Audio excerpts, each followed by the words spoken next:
Bueno, bienvenidos a esta Paraninfo de la Facultad de Filosofía y Letras. Querida Ida Vitale, bienvenida a la Universidad Complutense, a esta Facultad de Filología de nuestra universidad, que hoy tiene el placer de acogerte en una sesión que, como ves, tiene una grandísima expectación, ¿no? Los encuentros con los premios Cervantes, y ya aprovecho para felicitarte una vez más en nombre de personal y en nombre de toda la Universidad Complutense, ya se han convertido en una tradición en nuestra universidad. Nos encanta, precisamente como homenaje a las letras, al español, a la cultura, a la creación literaria, el que los premios Cervantes pasen por la Universidad Complutense. Y este año, en particular, es para nosotros un privilegio y un honor el tenerte aquí con nosotros para este diálogo que vamos a tener con dos personas que presentaré ahora a continuación, el tenerte con nosotros a una persona de tu trayectoria, a una poetisa, con lo cual también rendimos un homenaje a este género literario que tanto amamos y que tanto se ama en particular en esta facultad, dedicada, en definitiva, a la palabra, al poder de la palabra, a la capacidad precisamente de articular nuestros pensamientos, nuestros sentimientos y nuestras emociones a través de la palabra. Ida Vitale es, como ven todos ustedes, una joven de 95 años. No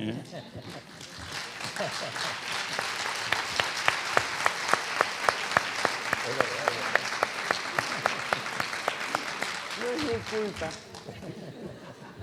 Nacida en Montevideo, que amante, ¿no?, nos confesaba, ¿no?, hace unos minutos cuando veníamos por el pasillo, que se escabullía en su infancia en la biblioteca de Montevideo y que allí se sentía a resguardo de las miradas, por ejemplo, también de los familiares, y que ha vivido muchas cosas, ¿no? Ha vivido pues una infancia cosmopolita con influencias europeas, con influencias italianas, influencias españolas, que ha vivido también el amargo sabor del exilio, que ha vivido también pues lo que supone la dificultad también del retorno después del exilio, porque tampoco es fácil, y que ahora mismo tenemos la fortuna de poder reconocer, como creo que se merece sobradamente, pues con el premio Cervantes, por una parte, y con este diálogo, con este homenaje que vamos a celebrar aquí hoy en la Facultad de Filología y Letras, de Filología, dentro de este edificio de Filosofía y Letras, por el que quiero también agradecer a todos los que lo hacen posible, el decano, vicedecanos, vicerrectora, que nos acompañáis, el que efectivamente estos actos se celebren año tras año y, como digo, en esta ocasión, pues una ocasión de lujo.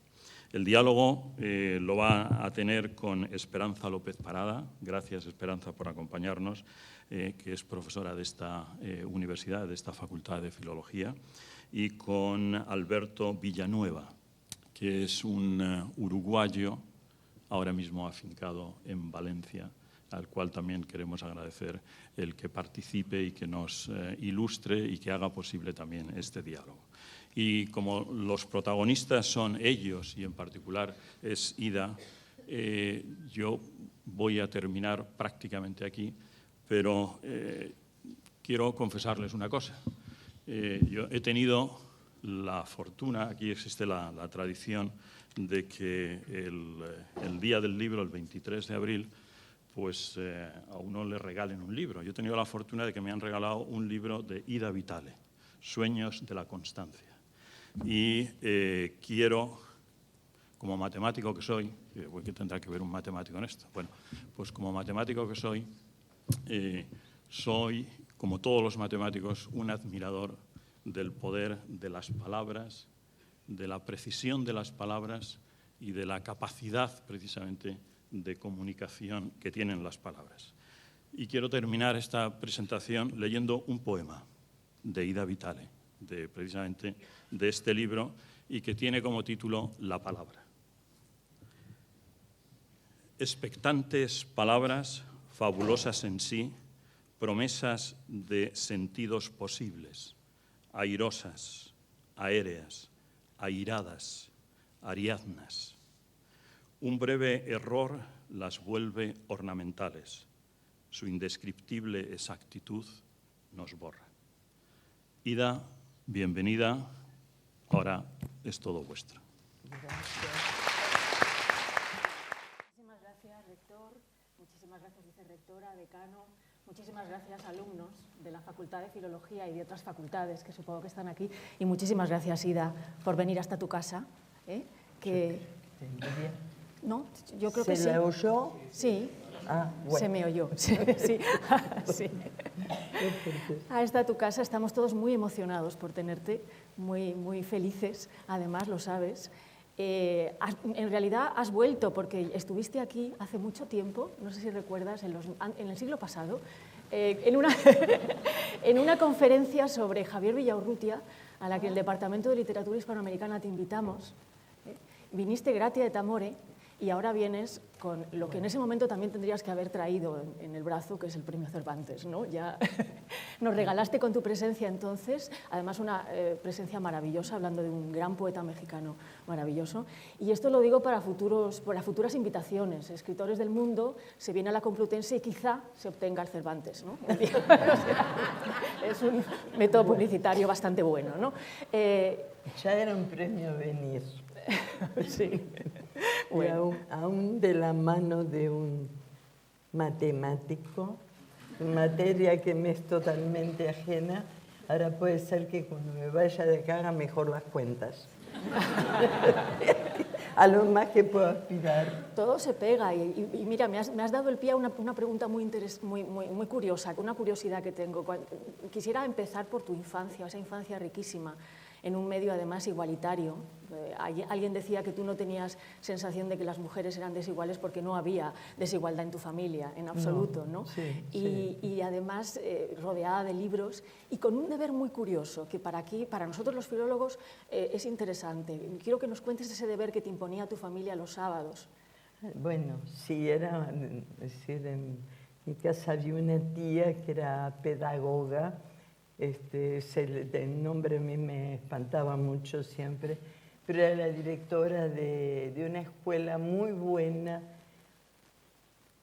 un poco por cómo estaba ubicada en la ciudad, en el centro de la ciudad, en un barrio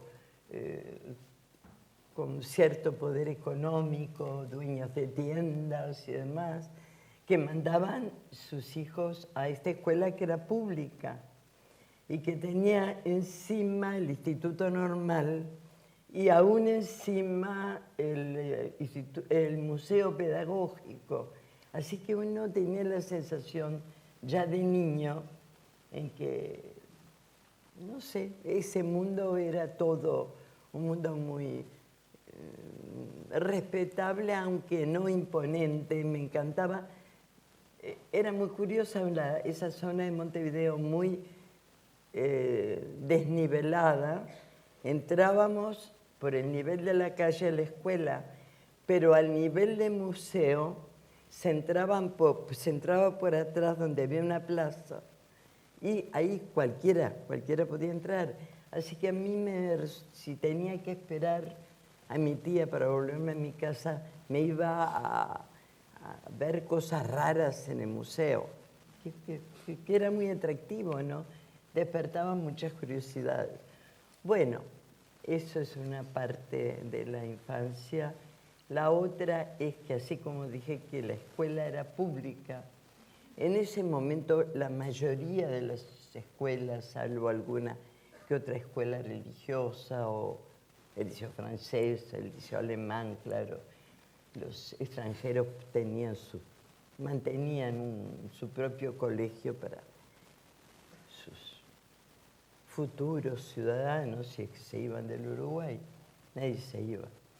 Después vino la guerra a Europa y el Uruguay, al contrario, yo siempre decía que éramos los cuervos de los campos de batalla, porque nos llegaban todos los músicos, las orquestas, la gente que huyó de Europa y que daba vueltas por América. Entonces nos tocaba todos los años las despedidas de Barrault, por ejemplo, de, no sé, un músico, un pianista, pero no podría. Desfilaron realmente toda la cultura europea. Entonces es una ventaja horrorosa que tuvo el Uruguay de explotar ese malestar del mundo. Pero a la vez, hace un momento le decía a alguien que mi recuerdo de las post-cenas en la casa era cuando se extendía un mapa de España y se oía el informativo y se seguía la guerra de España, con mucha intriga mía, que era todavía muy niña, y decía, bueno, ¿por qué? ¿Qué es esto en que toda la familia se calla, se concentra y en general las caras se volvían un poco lúgubres, ¿no? Así que aquel juego que terminaba de una manera tan rara me intrigaba hasta que tuve idea de enterarme completamente del horror que estaba detrás. Bueno, esa es la parte un poco seria o triste de la infancia. Después, fuera de eso, tuve una infancia normal. Me ponían en penitencia, me retaban. Después podía escaparme. Sí, eso decía hace un momento, que tenía a 3 cuadras la Biblioteca Nacional, que era todavía de un tamaño discreto. Y bueno, agotados los libros familiares, esos que me mandaban limpiar todos los domingos. Había una biblioteca chiquita y me dejaban la mañana para esa tarea. Y creo que era ¿Pero los limpiabas y los leías o solo los limpiabas? No, es que ahí había libros, muchos en italiano, en francés, y eso me resultaba, bueno, o resultó más positivo a la larga, porque era algo que no podía leer, obviamente, y me intrigaba. Así que lo primero que hice fue adquirir un gran entusiasmo por las otras lenguas que eran misteriosas. Y bueno, sí había alguna que otra cosa en español. Estaba Guerra y Paz, por ejemplo, traducido. Así que me lo leí muy niña, lo cual me interesó para toda la vida en la historia. Es decir, una de las asignaturas que me fascinaba era la historia, cuando no era la historia del Uruguay. Esa me aburría mucho. Eso más o menos entraba en la vida de uno por los comentarios, por los diarios que llegaban, pero la de Europa sí era bastante más misteriosa y atractiva. También tenía lo suyo de deprimente, y claro, las guerras no estaban ausentes, pero digo, uno es esa cosa que entra por los poros en la infancia. Por eso siempre pienso que es tan importante que la escuela no se limite a tratar con niños chicos.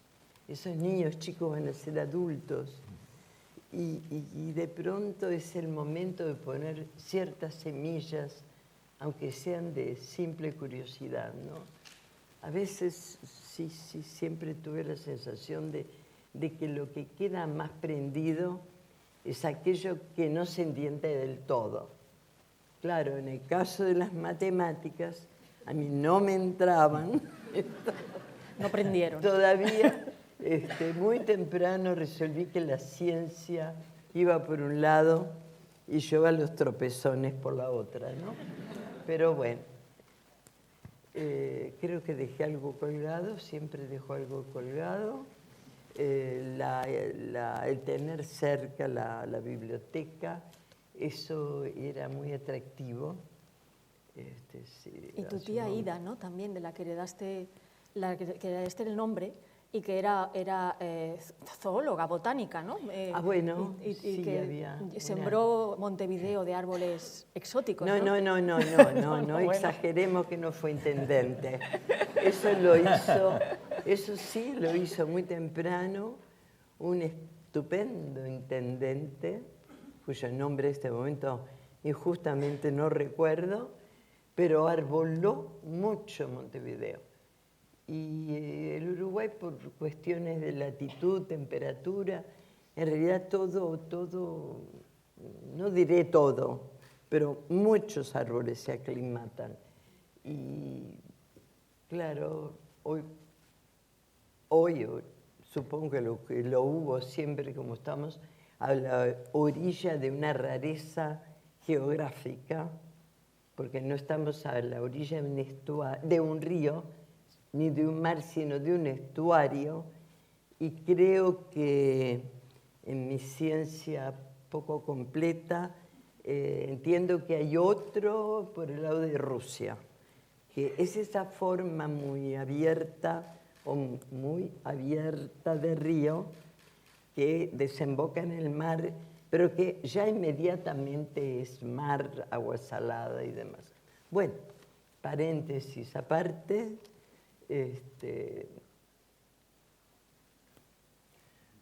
Cuéntanos sí, un poco sobre Espera, que ella me dejó una pregunta bueno. colgada. No, ya. Sí, pero no la contesté. No, sí, los ¿te árboles. acuerdas?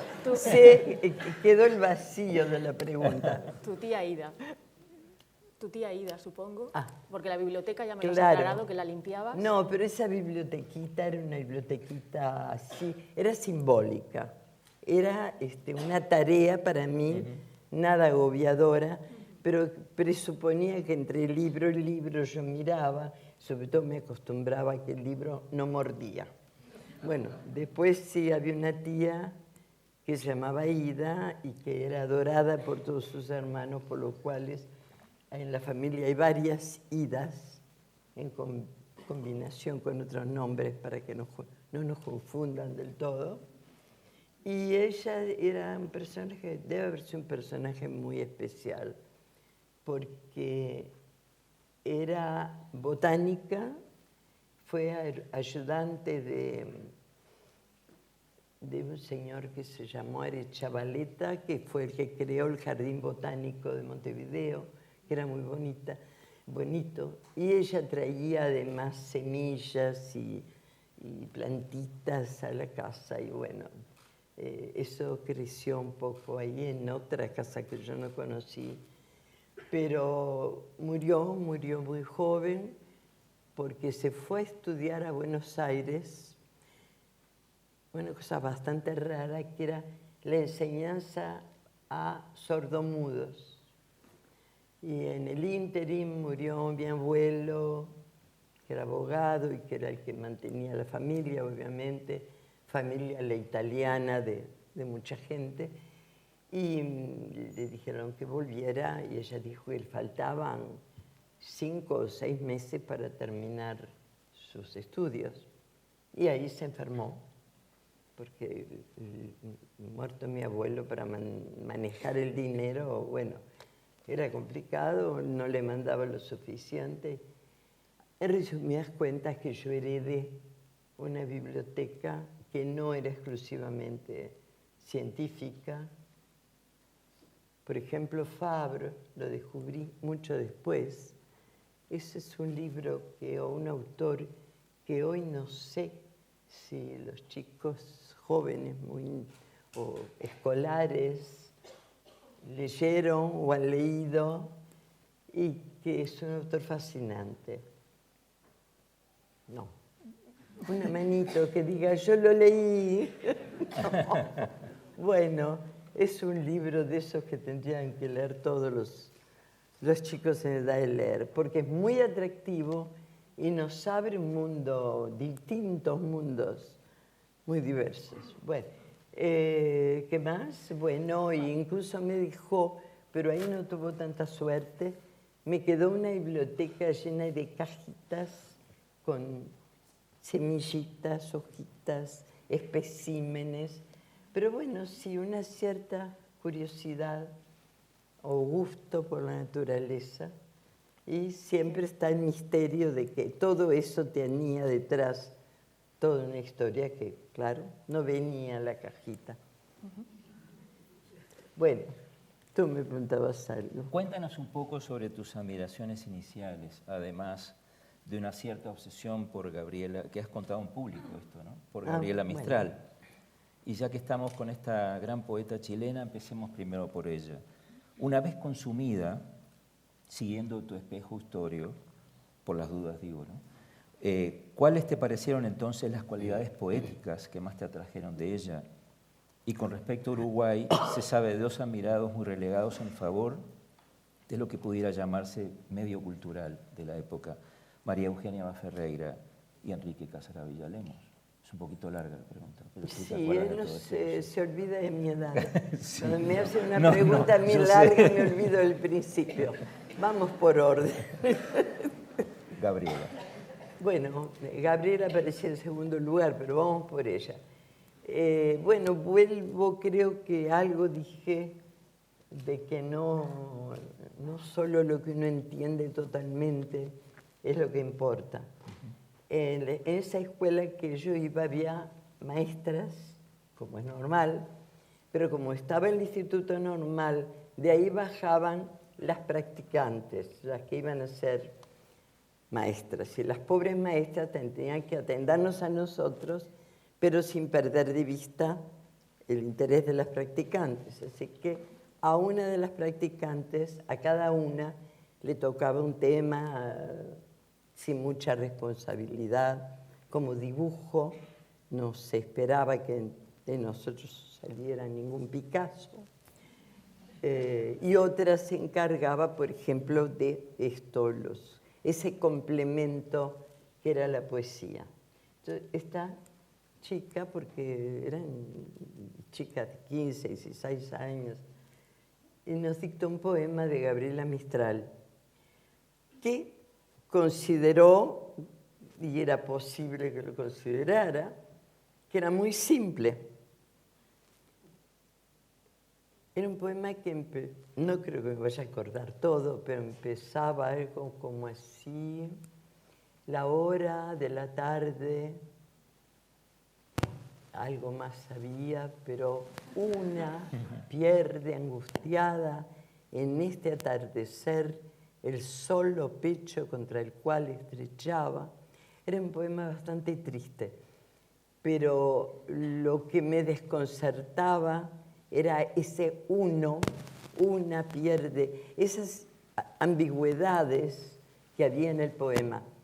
Y como todos, te digo, la practicante y la maestra deben haber creído que era clarísimo y todos lo habíamos entendido, lo copiamos, lo aprendimos de memoria y se acabó, a otra.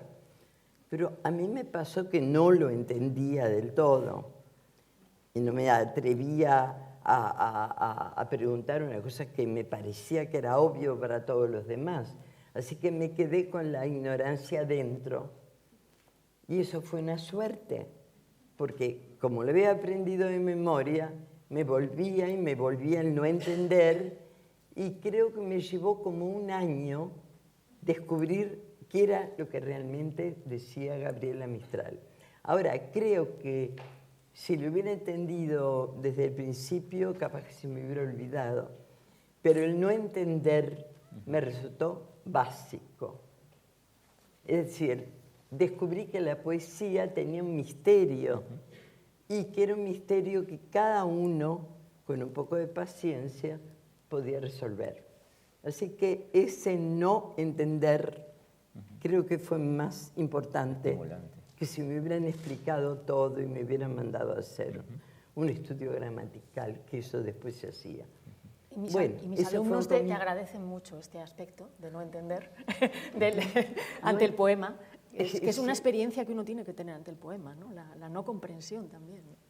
Bueno, yo no proyecto cuando escribo que no me entiendan. Ahorro esa parte porque entonces ya sería el absurdo total, lo archivarían directamente en el cajón. No, había algo en el poema, el clima del poema lo lograba. Lo que me integraba, lo que me despertaba la curiosidad era ciertas palabras o cierta manera de conectar las palabras. Bueno, por eso siempre pienso que está bien. Supongo que en las matemáticas no cabe dejar huecos de comprensión de ese tipo, pero en la literatura sí, porque tampoco en la vida entendemos todo lo que pasa, ¿no?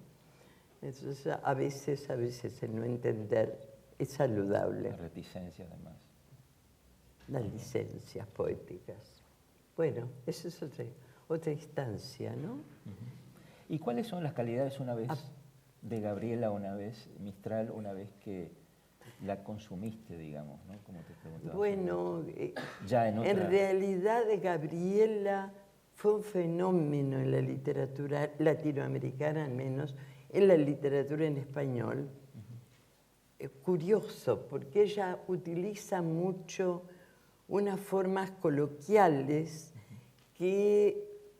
ascendidas, digamos, unas formas coloquiales que integran un mundo cultural, porque no son vulgares, son siempre, más bien parecen un refinamiento de discreción, de no decir todo.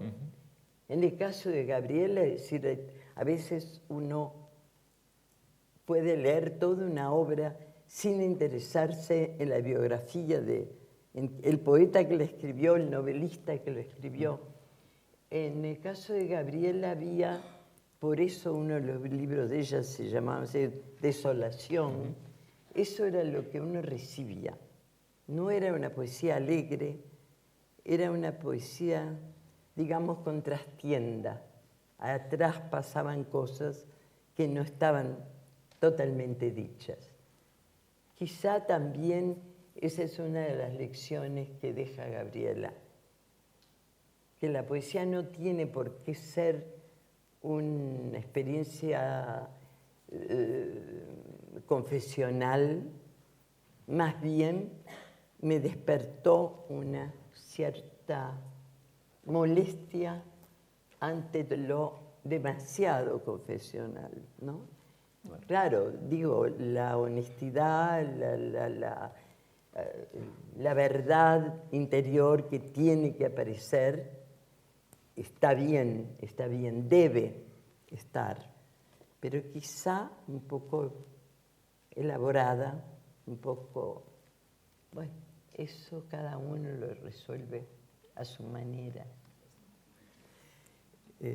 No se saca de Gabriela. Bueno, esa es otra virtud que hay que encontrar en el poeta que uno lee, que junto con la admiración o junto con algún que otro aprendizaje, no se nos venga pegada una forma, una personalidad que uno tiene que asumir o de la que tiene que contagiarse. Creo que es un poco de asepsia también está bien. No todo contagio tiene que ser por vía de microbios.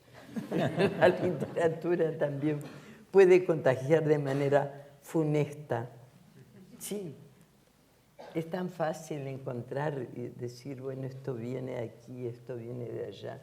Todos hemos asumido una influencia porque por algo nos seguimos escribiendo como Campoamor, digamos. Hubo muchas lecciones intermedias.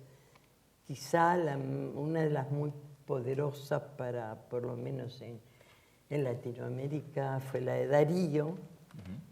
Y bueno, pero también es muy difícil escribir como Darío, aunque uno se lo propusiera, ¿no? Sí, así es. Incluso a veces hay todo un estilo que desaparece.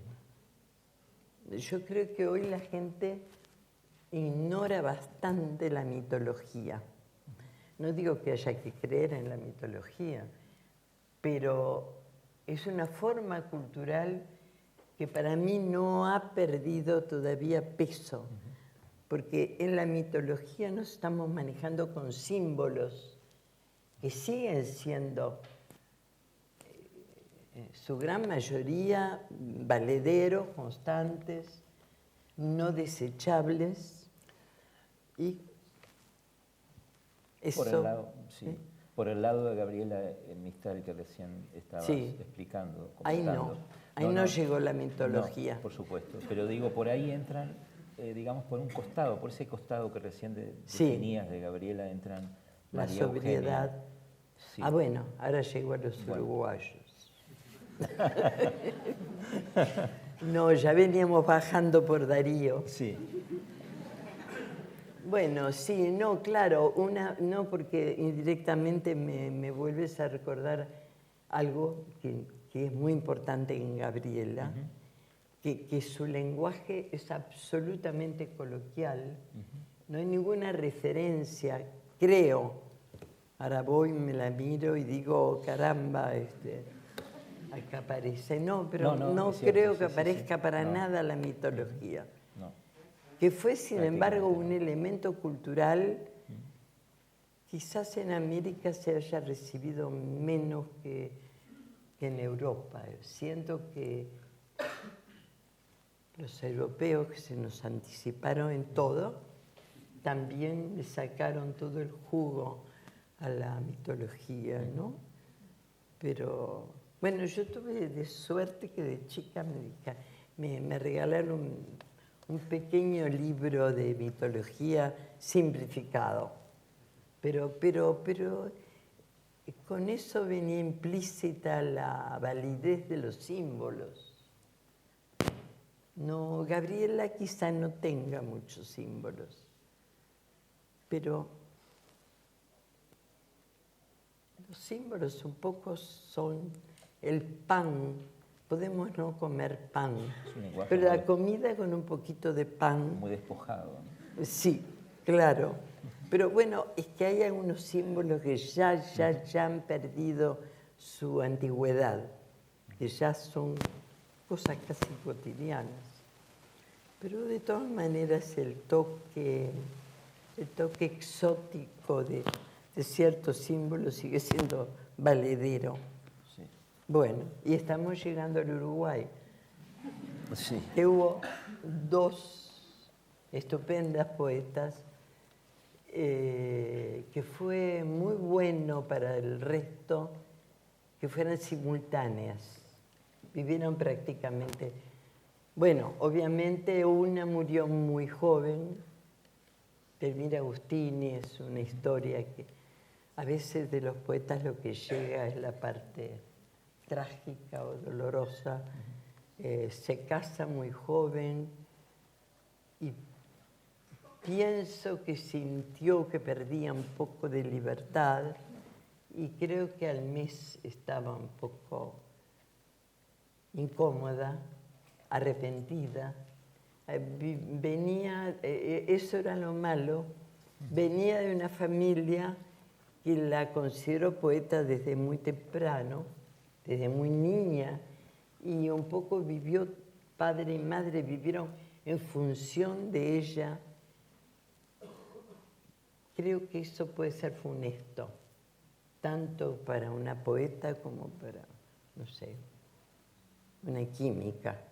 Alguien que la familia entera vive para que esa persona se encamine indisimuladamente, porque creo que todos los padres tienen esa responsabilidad y por suerte la tienen.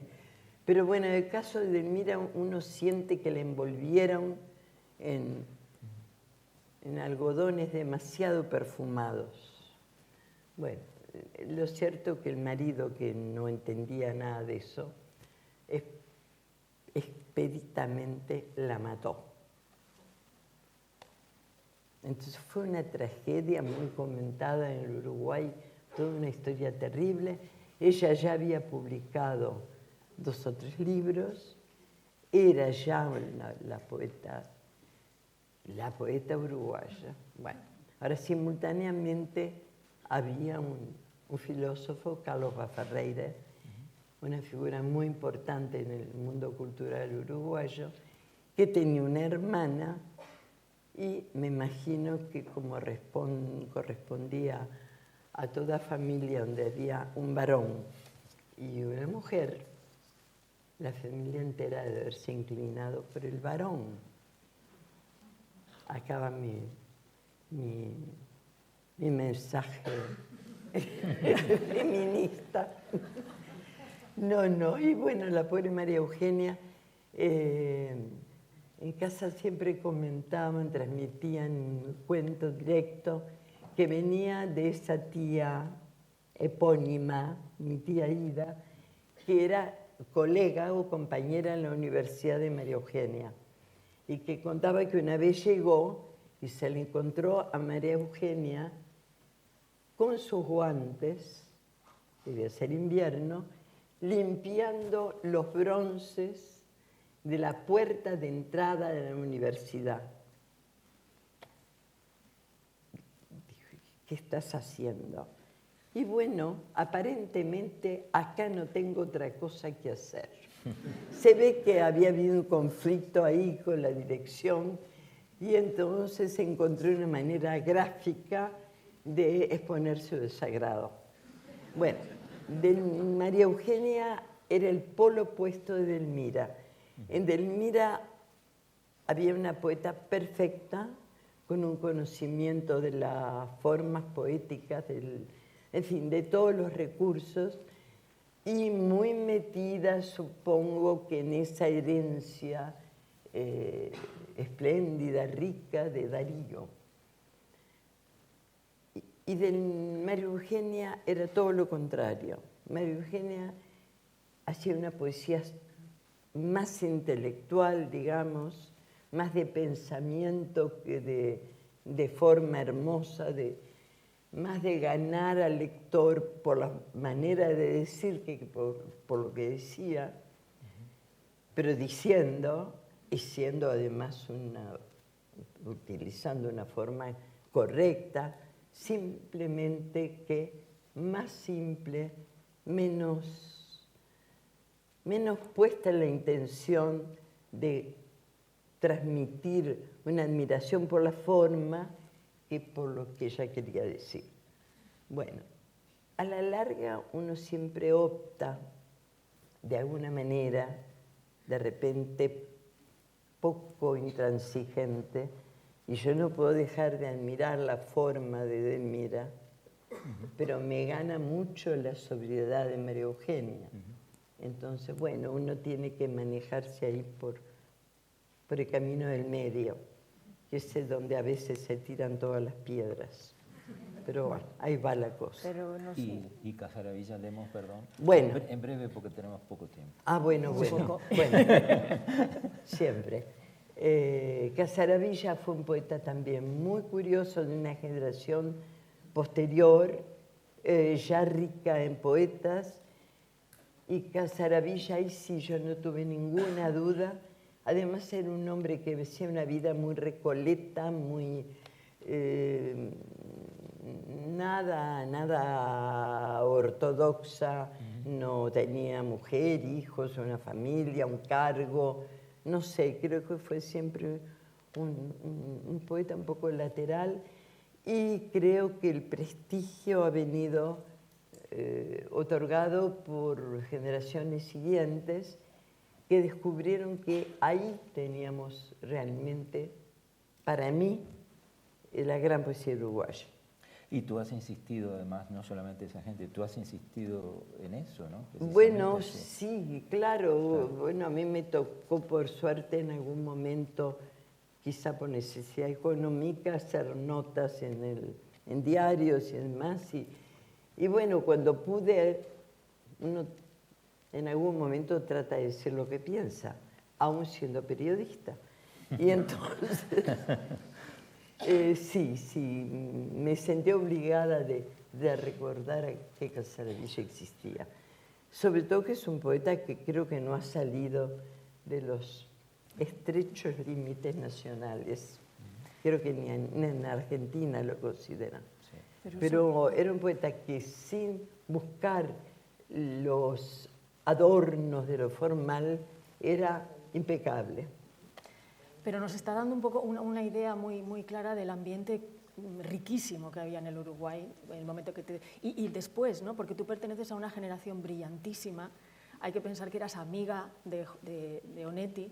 Hay fotos por ahí de Onetti con tus hijos en brazos. Amiga hasta cierto punto, porque Onetti, admiradora, adoradora de Onetti, pero Onetti fue un hombre siempre un poco solitario. En un tiempo estaba en Argentina, pero sí, tengo una foto con mi hijo más pequeño y Onetti le está enseñando algo ahí, estaba separado de su mujer y de una hija que estaba en Argentina.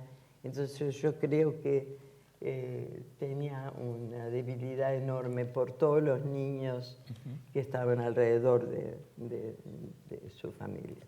No, y Onetti fue un fenómeno. Vale, Onetti no, pero Juan Ramón Jiménez, José Bergamín, con los que has tenido un trato muy frecuente. Sí, claro, uno no solo se manejaba con lo uruguayo, pero Bergamín fue un caso en que él llegó a nosotros. Es decir, la generación del 27 era nuestra fuente.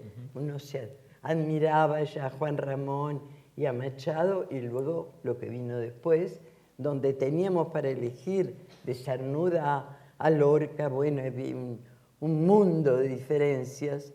Podías elegir a gusto y sobre todo podías elegir un poco de cada uno y quedarte con una admiración general, como un momento de la historia de un país podía dar semejante lujo. Bueno, uno ya sabe que se va produciendo por generaciones. Ya antes había tenido a Unamuno, a Juan Ramón. Bueno, Juan Ramón es una generación un poquito intermedia. Bueno, esto de las generaciones, además, es una tijera que manejan los críticos para que la gente tenga las cosas un poco más claras.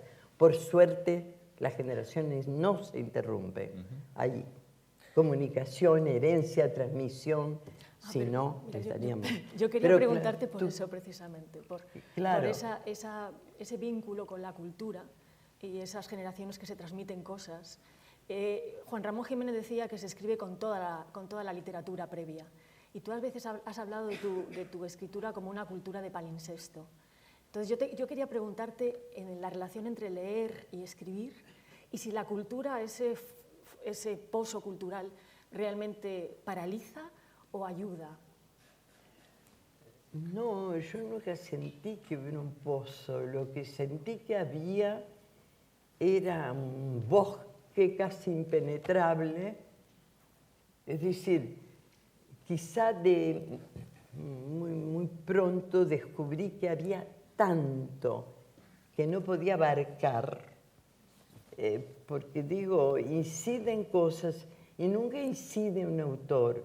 Un autor viene rodeado de referencias de un mundo, entonces hay un momento que se vuelve una angustia espantosa cuando uno está leyendo a un autor que le menciona a este, a aquel otro, y todo eso es una red a la que uno no le ve fin.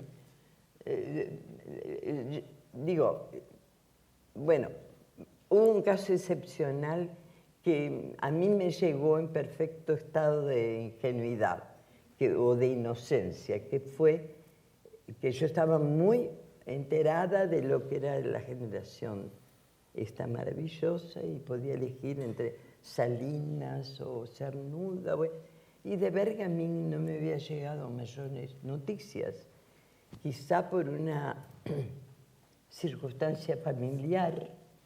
El padre de Bergamín era ministro de la República y entonces Bergamín tenía una armazón ideológica muy firme y él siempre estaba pensando en la República, en un país que ya, bueno, primero había sido Franco, después la vuelta a la monarquía, que yo siempre digo que es una solución perfecta para los países educados, como es España, como son los países del norte de Europa.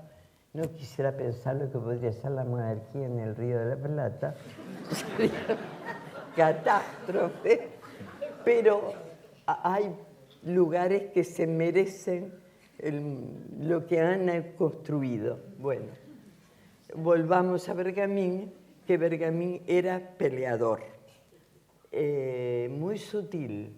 Cuando él llegó fue rodeado en general por gente de Partido Comunista, gente muy política, y además por muchos poetas cursis y demás. Y yo le admiraba a Bergamín la capacidad de revestirse de una coraza de hielo simpático. Nunca trataba mal a nadie, pero se abría camino. Y tuvimos la suerte de que él vino viudo, con sus hijos, solo en una palabra, era en un núcleo un poco aislado, y encontró una generación de estudiantes hambrienta que lo vio venir y dijo, bueno, acá hay que aprovechar esta apertura al mundo que era Bergamín. Pues daba clase, tuvieron la inteligencia de ponerlo en un cargo así un poco, él hablaba de lo que quería. Entonces tanto nos hablaba de poesía alemana como inglesa o francesa o española, y siempre con una actitud condescendiente en que nos convencía de que éramos unos analfabetos totales en vías de recuperación. Si teníamos la inteligencia de aprovechar. Y bueno, creo que fue la única inteligencia que tuvimos. Vivíamos como las abejas prendidas de Bergamín. Y Bergamín, que estaba bastante solo, él lo aceptó. Así, hubo prácticamente un año que éramos como una familia que andábamos cenábamos con él, comíamos con él, algún que otro pobre que ya había empezado a trabajar se fundía en esas aventuras. Y además Bergamín tenía una cosa, era como un compañero grande, afectuoso, inteligente para poner límites.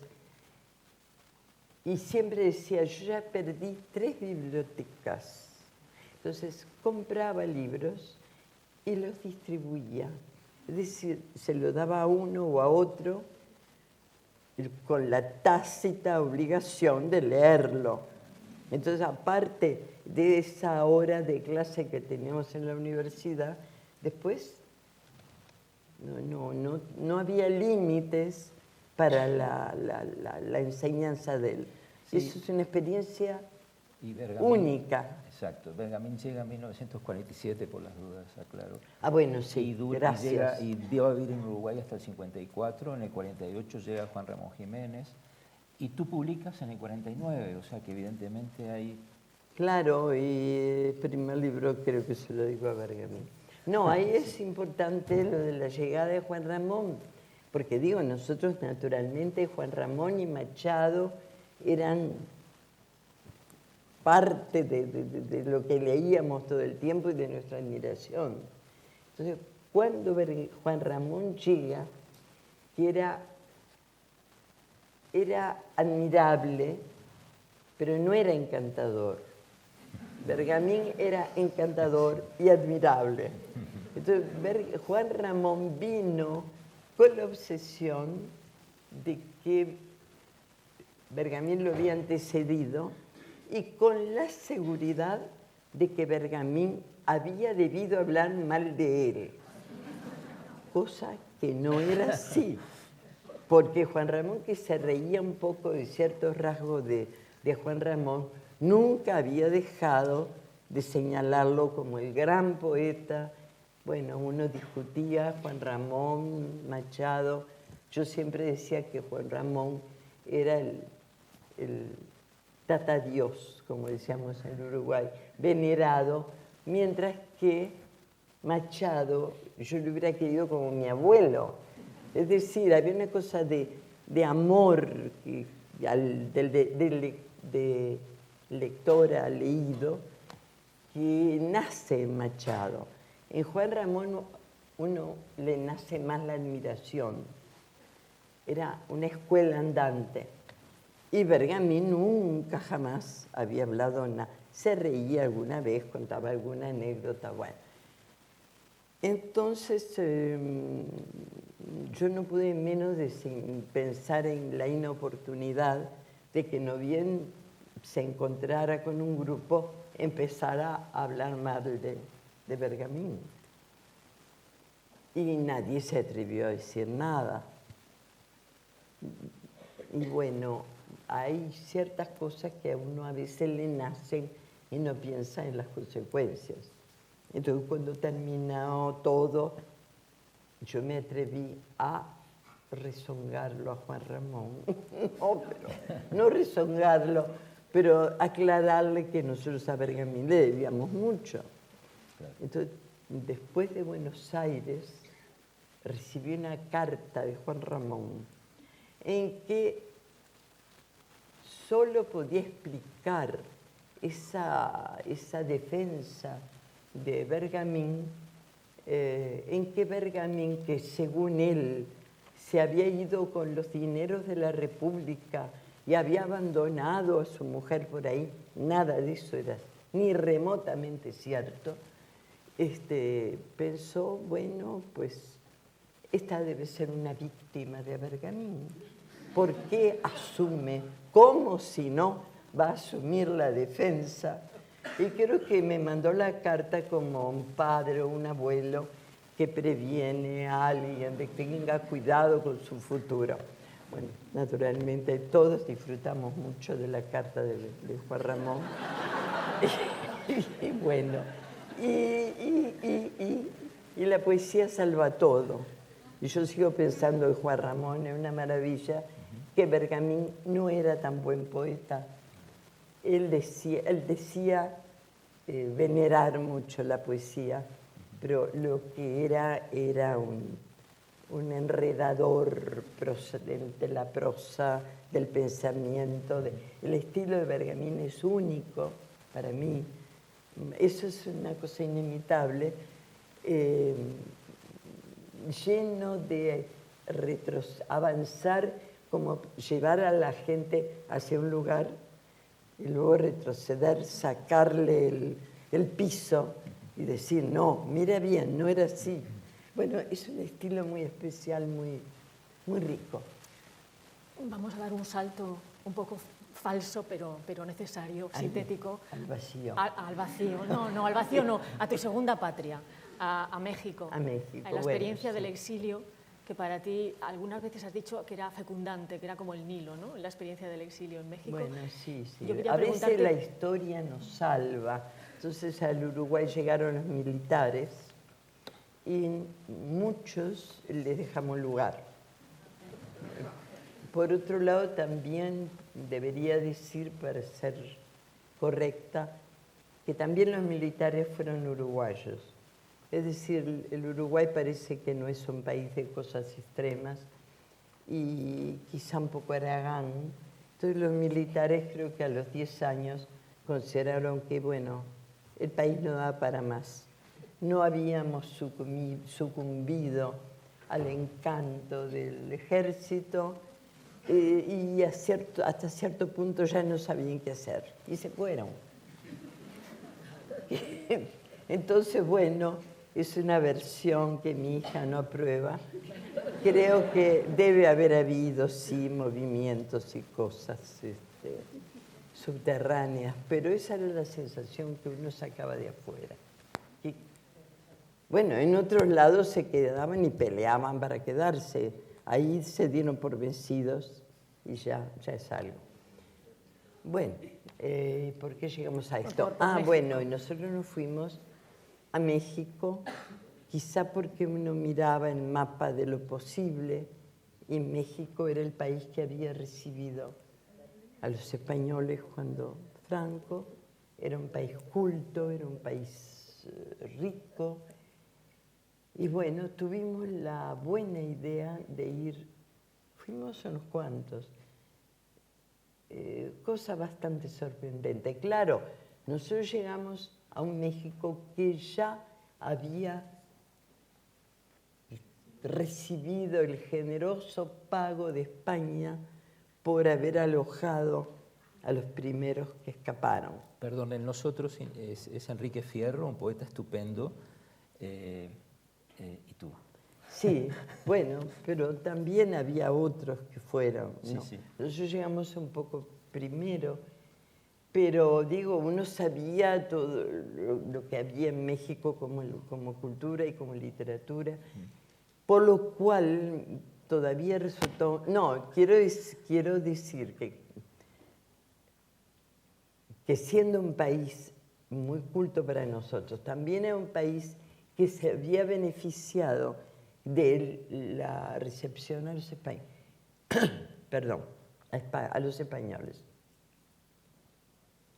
que dejaron creado el Fondo de Cultura Económica, que es una de las grandes editoriales latinoamericanas, y el Colegio de México, que fue, dentro de las muchas universidades que había en México, una universidad con perfiles propios.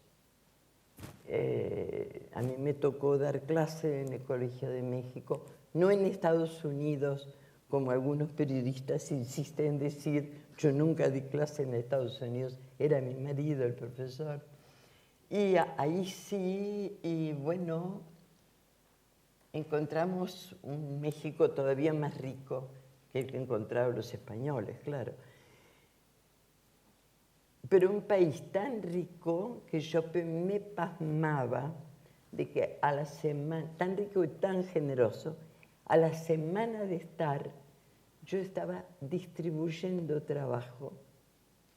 Me habían ofrecido tantas cosas que no podía literalmente asumir, sobre todo escribir en un diario o en otro. Había muchísimos diarios, todos con sus páginas culturales, sus revistas.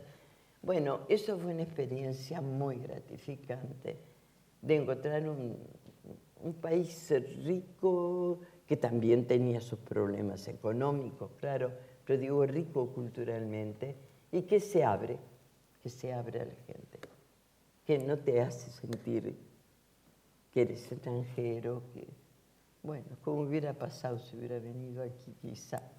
Pero bueno, los mexicanos están de pronto más cerca. Bueno, ¿qué más? Una pregunta, volviendo a Enrique Fierro. Me debo haber salteado alguna cosa. Oidor andante, 2 puntitos, que nadie los pone, 2 puntitos, ¿sí? De 1972, a mí me parece ver mucha influencia de Enrique Fierro. Es muy probable. En muchos aspectos. Bueno, ya me las señalarás. Algo? Sí. No las tengo presentes ahora, pero De algo de eso es por ósmosis. Claro, mi marido, aparte de ser más joven, tenía ya una trayectoria poética muy larga. Él publicaba mucho más que yo. Y bueno, ahora voy a empezar a hablar de él y no de... Poquito. De la relación entre esa vida y poesía en conjunto, puedes comentar brevemente, que eso es importante, porque es inseparable, vida y poesía. Bueno, lo que era en conjunto era la vida. Sí. Tratábamos de escribir cada uno por su lado, Sí, él era más reticente. Yo iba, para mí era como el maestro y le mostraba lo que había hecho. Él era mucho más difícil en el sentido de que era más elíptico, más consciente del valor de cada palabra y había... El humor. Había un ¿cómo se dice? Un Trasfondo. Lo que estaba atrás y debajo, Trasfondo, un sí. trasfondo. Un trasfondo y para arriba y para abajo, para Sí, todo. un trastorno. Bueno, y digo, una madurez mucho mayor de lo que correspondía cuando empezó a escribir, porque empezó a publicar muy joven. Bueno, pero eso claro, la presencia con él era como ir con nuestra cultura por todos lados y irla enriqueciendo, ¿no? Uno siempre tiene un fondo que es inamovible, lo más que uno puede esperar es que sea poroso, que todo entre y quede, ¿no? Bueno, Y lo de además- México fueron 11 años, después volvimos al Uruguay, Enrique se encargó de la Biblioteca Nacional, 3 años, y a los 3 años en realidad estábamos con mucha ganas de volver al mundo. El Uruguay tiene una cosa un poco por el hecho de ser un país pequeño y haber sido muy rico culturalmente en el comienzo, quizá porque hubo muchas menos guerras de las que había normalmente en América, y por haber sido además muy abierto a lo extranjero. Es decir, yo creo que a principios del siglo, del otro siglo, era como una colonia italiana en el Uruguay. Después nos tocó la guerra europea y entonces toda la música, el teatro, todo lo que era espectáculo en Europa huyó a América. Y entonces hasta era una broma que todos los años llegaba, supongamos, Barro, la compañía, y había 3, 4 funciones y una despedida. Y luego ya sabíamos que 5 o 6 meses después volvía. Es decir, todas las compañías circulaban mientras duró la guerra. Así que esa también fue, cuando uno piensa que de alguna manera el Uruguay es un país un poco singular culturalmente en América, eso creo que se debe a 2 cosas. Por un lado, que tuvimos un estupendo primer presidente que se llamó Valle y Ordóñez, que antes de ser presidente hizo una recorrida por el norte de Europa, por Suiza, buscando qué era lo que se podía importar al Uruguay. Es decir, buscando el modelo para ese país que todavía estaba en formación. Y en ese momento, una de las cosas que se dejó caer fue el peso de la Iglesia. Es decir, que el Uruguay fue fundamentalmente un país laico. No hubo nunca, no es que no hubiera iglesias y que los católicos no tuvieran la libertad de hacer su culto normalmente, pero no había una injerencia ni en las escuelas, ni las escuelas laicas. La escuela pública fue muy buena, fue muy atendida, muy atendida. Creo que buena parte del dinero iba a la escuela, aunque yo tenía una abuela que había sido medio maestra, porque le tocó cuando terminó la escuela, la pusieron a enseñar en la jardinera, porque era en una provincia donde no había muchos maestros. Bueno, entonces era un sistema un poco cíclico, Y ella siempre tenía una letra perfecta Parker, caligráfica impecable. Y ella siempre decía, es que los maestros están mal pagados. Era verdad. Y sigue siéndolo. No, ahora creo que están, tampoco, no sé, ahora hay gremios, quizá estén menos pagados, pero sean menos heroicos.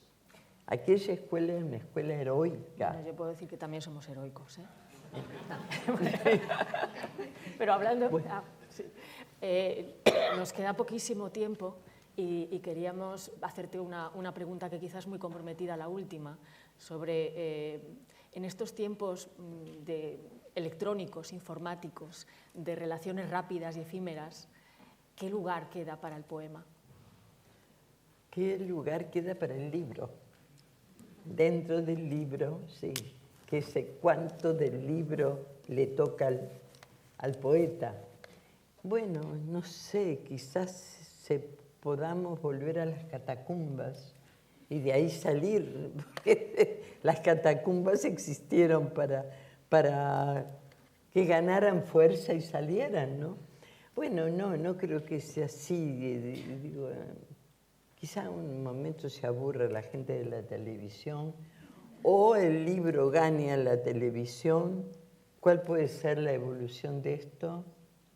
Es que prefiero no tener responsabilidades en la materia. Manejan mucho lo que se llaman tecnologías fáciles, ¿no? Y ese es el problema que afecta mucho posiblemente la actitud, la postura para la lectura, ¿no?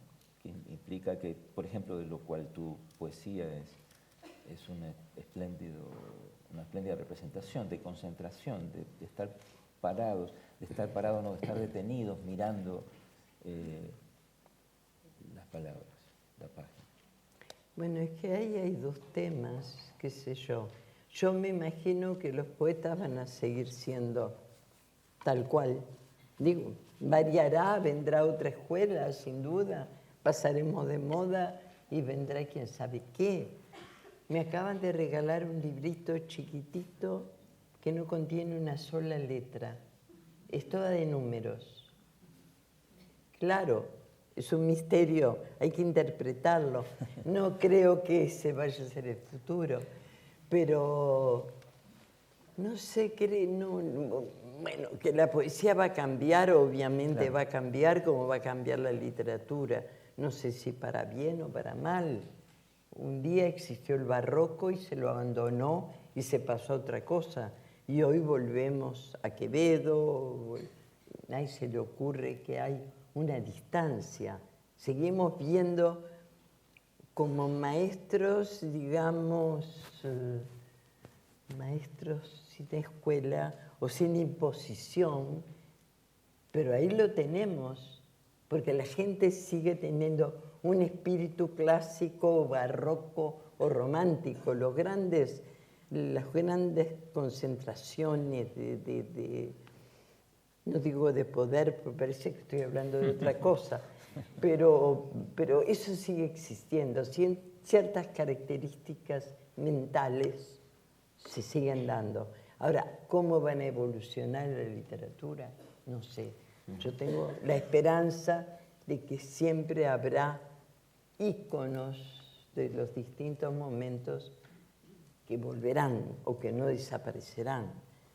Ahora, hacer futurismo es un riesgo de caer en el precipicio de la... El tema es, no pienso en términos, yo no pienso, el tema es las recomendaciones que darías tú para estar en esa actitud de lectura, más que nada, pero tu propia obra lo está demostrando. Claro, es lo que yo creo que... Sí, yo tenía una biblioteca cerca y cuando me iba de mi casa me iba a la biblioteca.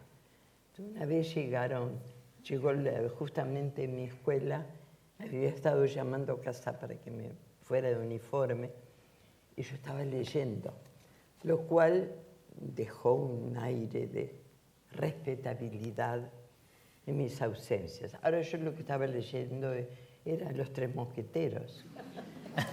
Pero creo que todo, en un momento hay que leer todo lo que se pueda. Claro. Después, uno de esos libros de de la biblioteca era Guerra y Paz. No sé si era un libro para leer a los 10 años. Pero bueno, a ti te aprovechó. Pero yo lo leí, me interesó la historia, volví a leerlo. Digo, hay libros... Perdón.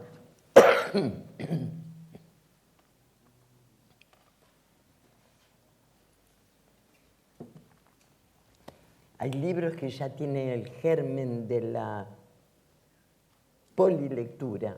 Vamos a volver siempre, ahora hablábamos de Cervantes. ¿Quién no vuelve a leer Cervantes, aunque sea un pedazo? Es como, no sé, es algo que te da un apoyo. Si estás deprimido, te levanta el espíritu. Si estás, no sé, falta de vocabulario. Hace 3 días descubrí una palabra que en las múltiples lecturas nunca la había encontrado. Y los otros días hablaba con 2 académicos y se me vino el espíritu maligno, movió el rabo, sacó los cuernos y yo me acordé de la palabra, que es piciento. La dejo en el aire. La buscamos. Yo me fui corriendo al diccionario y está. Tenemos que terminar. Peciento. Lo dejamos ahí, como un deber. Con Z. Con un deber, peciento. Tenemos que buscar peciento. Lo dejamos como tu regalo, como tu deuda, como un deber pendiente, ¿no? Tu regalo. Como mi reconocimiento que la literatura es inagotable, aunque sea como palabra. Y de esa inagotabilidad eres tú el ejemplo viviente. O sea que con esto tenemos que terminar. Muchísimas gracias por la asistencia, muchísimas gracias, Ida, por estar con nosotros. Bueno. Podríamos seguir.